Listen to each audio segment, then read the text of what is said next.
questions for Coach Kidd.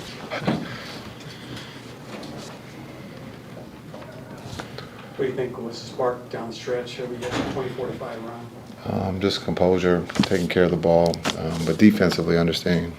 Steph can get going. He got going, but I thought the group kept his composure when he went on a little mini run there on the defensive end. And then on the offensive end, I thought we did a good job of executing and sharing the ball. Chrissy was great again tonight. Najee was really, really good tonight too. So those two kept us together down the stretch. But it's a great team win against a very good team. Talk about Najee. What do you think allows him to get that shot off there in the middle of the paint, especially with his throw? He practices it. When you look at those shots, he works on those every day. So, understanding being boring or simple can take you a long ways in life, and that's what he's doing right now.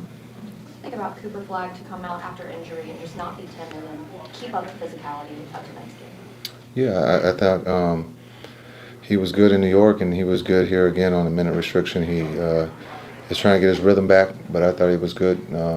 We were teasing him about his free throws. But again, he started off rebounding the ball for us, so when he does that, it starts our break, and we can get out and run. You guys, but you're 6-0 with him in the starting lineup. Yeah, let's keep starting him. Why not?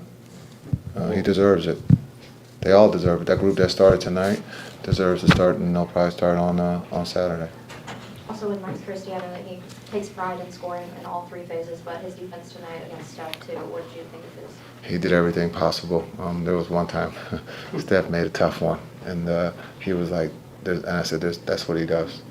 It was on the far end, on the left corner or right corner, coming off. He was there, but that's what Steph does. And so I thought the effort of not getting disappointed when Steph scored, because he's done that his whole career, and then understanding to be able to do it on the other end, to play both ways is extremely hard. But Christie again is doing that for us at a high level. Jason, four wins in a row, longest streak of the season. When you think back to those losing periods at the start of the season, does it mean something to this group to be able to have that? Yeah, it's always important to win, and understand we struggled early, but it's a long season. It's a season of streaks, and right now we're on the other side of that with the wins. And so understanding, we got a very talented team coming in Saturday, so we got to be prepared. Sorry about that starting lineup. What was the conversation like with PJ, just telling him you wanted him to come off the bench, and how did you see him respond in his minutes? There's a short conversation. The group is starting, that's the starters, and the walkthrough. He was in the second unit. It's real simple, not a long conversation. He had 13 points before that fourth quarter, obviously. I didn't hear the first part.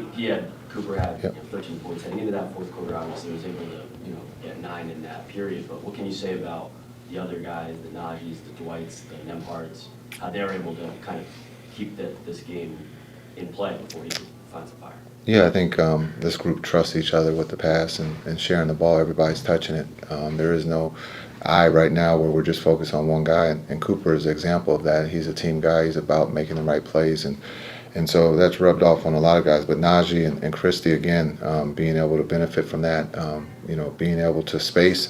But the pace that we're playing with, is creating a lot of, paint touches, and then also for us getting to the free throw line and then knocking down open threes.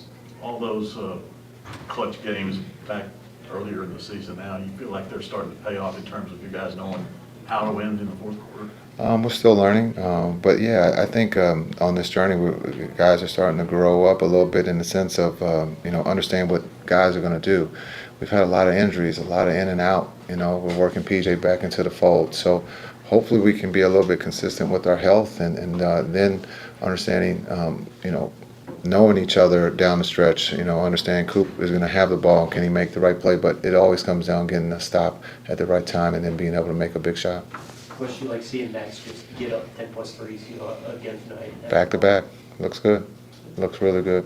When you look at the way he shoots it and then his ability to drive it, he's playing at a high level. I think when you talk about confidence, but we've asked him to do this and he's responded by doing it at a high level. I think he enjoys this challenge. With Brandon, we did kind of talk a few weeks back about him not always having to be in that fifth gear to score. Do you think that he's kind of adjusting his speed and learning how to kind of maybe pace himself a bit? I don't know if he's doing the speed part. I think he's running out of his shoes.